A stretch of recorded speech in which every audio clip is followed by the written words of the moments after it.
पुढची बातमी एसटी महामंडळ 17,742 चालक आणि वाहकांची कंत्राटी भरती करणार असल्याची माहिती परिवहन मंत्र्यांनी दिली आहे।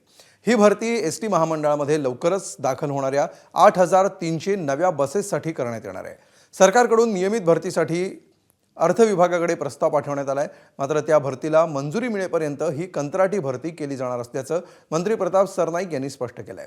विधान परिषदेमध्ये बोलताना प्रताप सरनाईक यांनी ही घोषणा केली। जुने 14,000पेक्षा अधिक असलेल्या बसेसवर असलेले ड्रायव्हर कंडक्टर यांची संख्या अपुरी असल्या कारणानं राज्य शासनाकडे आम्ही जवळजवळ 17,742 नवीन भरती महामंडळाच्या माध्यमातून करण्यात यावी अशा प्रकारचा प्रस्ताव पाठवलेला आहे।